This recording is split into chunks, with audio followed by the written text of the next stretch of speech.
ancestors are from Germany. And I didn't realize it, but I'd never been raised as, well, I don't know what an American is exactly, but I'd never been raised as one. I was raised as a little German boy in a little German family. And finally, when I went to Germany, I realized that so much of Americans are British and all different kinds of countries from all over the world. And so when I came back from Europe, I decided that there was one thing I had to do, and that was learn how to become an American. And so the very first thing I did with that is I figured, well, the people that I needed to get in contact with to help me learn, to teach me how to be an American, were Native American people. But what's really exciting, and why I mentioned the music right away, is that to find our people are no longer right with us. They're not substantially with us. But if you go down to the beach and you listen to the hiss of the waves coming in, and you listen to the seagulls, or at night you listen to the cicadas, you're hearing the sounds that our people would have heard. You're listening to the voice of our people. Florida, this place that we live, is probably one of the most incredible environments on the planet. It's hard to do a program like this without talking about it. I don't understand that people don't realize that this is just amazing. You'll never find anything like this else on the planet Earth. Nowhere can you go to find something like Florida. And what you want to realize, it's hard to understand that now because we've changed it so much. Tampa Bay, the west coast of Florida, all the way through Mexico, was the finest estuary on the planet at the moment of contact, okay? I mean, what that means is that our people here never would have known a second of hardship as far as getting food went. The world, the earth, the planet itself gave them so much abundance that they could go with it. And what my problem is that we keep painting them as somehow primitive, and they were anything but primitive. This is a high culture. Where do we look? And I think this is really important. I'm not one of the kind of people that is going to suggest to you that you look in one place. You look through the archaeologist's eyes.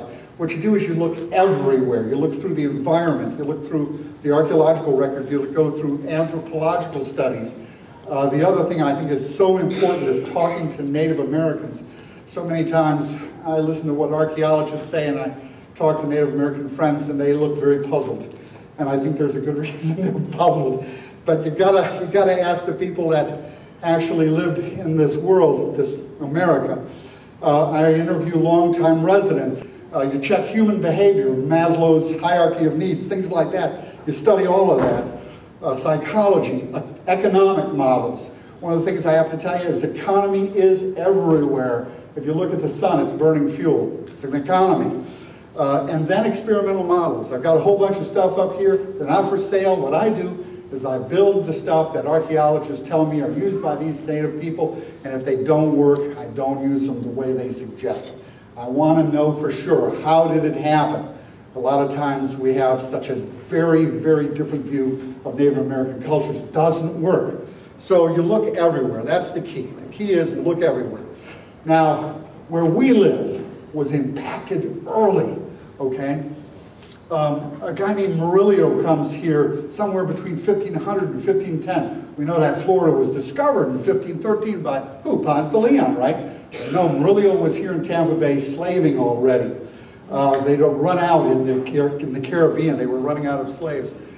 We have Narvaez actually leads an expedition in 1528. De Soto comes in on this side of Tampa Bay. A little priest named Barbastro comes in and wants to set up a mission here in 1549, and then Menendez, the governor of Florida, comes in 1565. This is an active area. Ask yourselves, why is everybody coming here?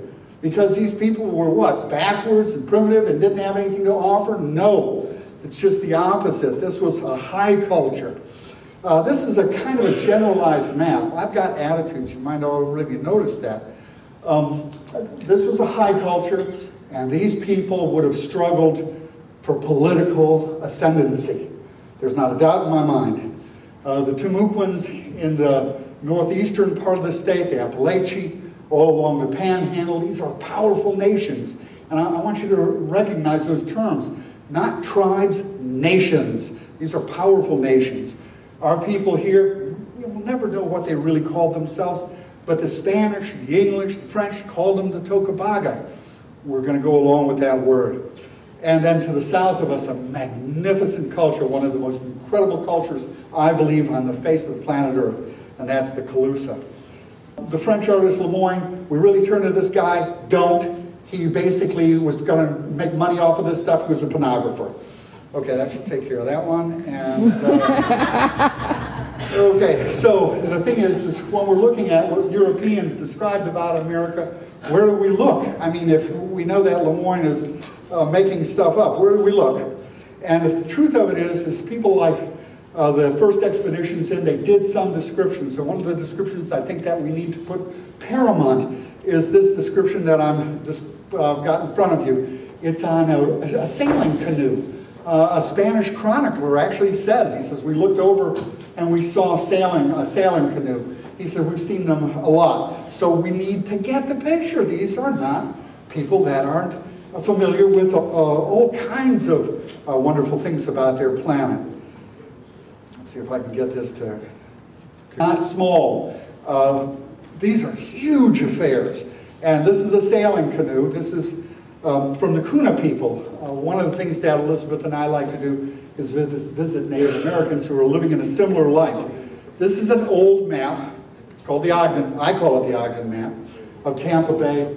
And it begins to give us some kind of an idea of what Tampa Bay and Pinellas, and I'm sorry it's not including Tampa, but what this would have looked like when the Spanish first got here, the wilderness of it. And one of the things, I'm going to see if we can see, it's a little tiny feature on this map.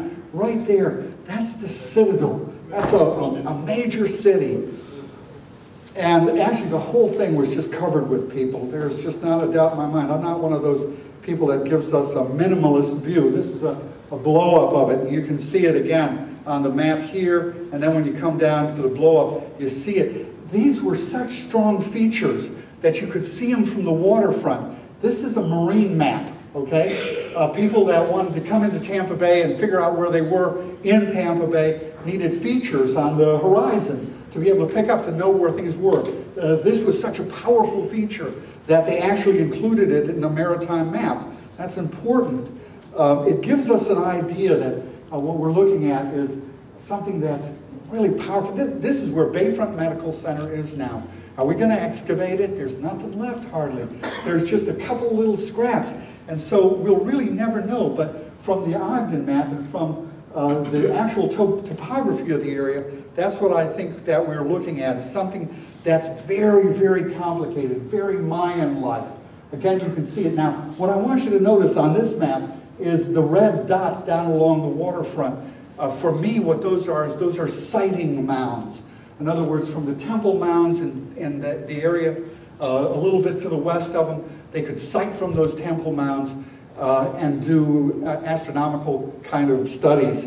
They were dependent on when the fish came, when the ducks came, when the geese came. They were dependent on all of this kind of stuff. And this is a reconstruction I've done of the city in a computer program to try to get an idea. All along the coast of Florida, all along the coast of Pinellas Point, there's mounds and features. So the whole thing was just built up. It was just one massive city complex. And this is where the Spanish first impacted us. Now, the Kuna people live right on the water. They get so much of their food from it.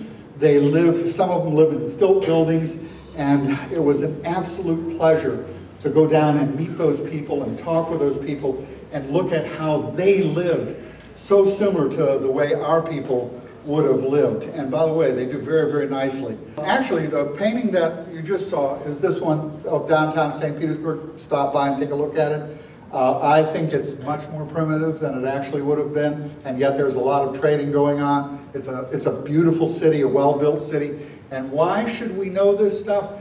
Is in order to become American, you need to know this. This is who the original people were. The gifts they gave us, we put on our plates every day. Tomatoes and potatoes and corn, and you look in your marketplace and you see all the stuff they gave us. And by the way, that's just the tip of the iceberg.